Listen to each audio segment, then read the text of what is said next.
New Zealand বললেই ক্রীড়াপ্রেমীদের চোখের সামনে সবার আগে ভেসে ওঠে রাগবি মাঠ আর তাদের বিশ্বজয়ী দল অল ব্ল্যাকসের কথা।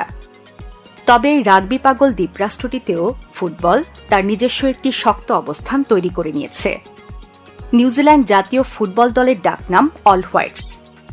১৯৮২ সালের বিশ্বকাপের বাছাই পর্বে খেলার সময় রাগবি দলের কালো জার্সির বিপরীত হিসেবে তাদের এই সাদা জার্সির নামকরণ করা হয়, যা আজ তাদের ফুটবলের অন্যতম পরিচয়। নিউজিল্যান্ডের বিশ্বকাপ যাত্রা নিয়েই বিশ্বপ্রান্তরের আজকের আয়োজন।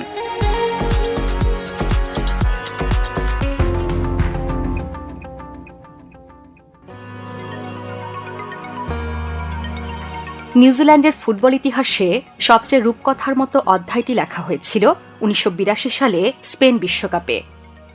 সেবার তাদের বাছাই পর্বের যাত্রাটি ছিল রীতিমতো এক মহাকাব্যিক সংগ্রাম।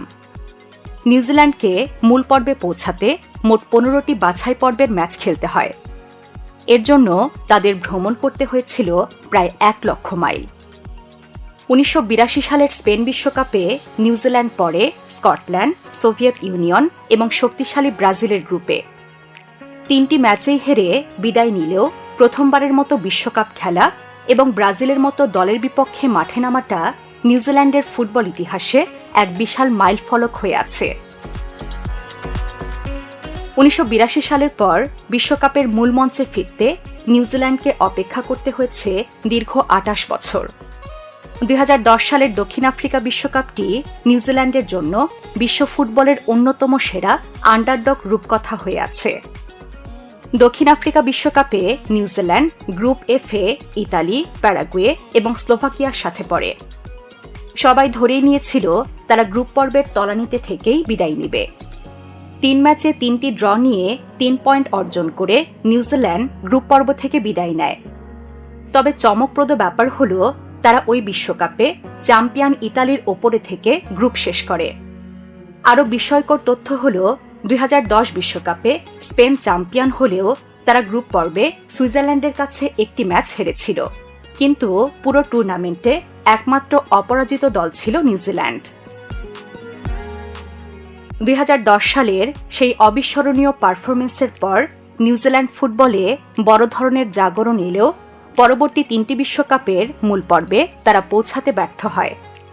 তবে ২০২৬ বিশ্বকাপে তারা দুর্দান্তভাবে ফিরে এসেছে। নিউজিল্যান্ড তাদের আগের ২ বিশ্বকাপ মিলিয়ে মোট ৬টি ম্যাচ খেললেও এখনও পর্যন্ত বিশ্বকাপের মূল মঞ্চে কোনো ম্যাচ জয়ের স্বাদ পায়নি। ১৯৮২ সালে ৩টি ম্যাচেই হার এবং ২০১০ সালে ৩টি ম্যাচেই ড্র করেছিল তারা। ২০২৬ বিশ্বকাপে প্রথম ম্যাচে তারা ইরানের সাথে ২-২ গোলে ড্র করে। তাই এই বিশ্বকাপে তাদের প্রধান লক্ষ্য শুধু লড়াই করা নয়, বরং বিশ্বকাপের ইতিহাসে নিজেদের প্রথম ঐতিহাসিক জয়টি তুলে নেওয়া এবং প্রথমবারের মতো নকআউট পর্বের টিকিট নিশ্চিত করে নতুন ইতিহাস রচনা করা। দর্শক, আপনাদের কি মনে হয়, নিউজিল্যান্ড কি পারবে তাদের লক্ষ্যে পৌঁছাতে? আপনাদের মতামত আমাদেরকে জানিয়ে দিন কমেন্ট বক্সে।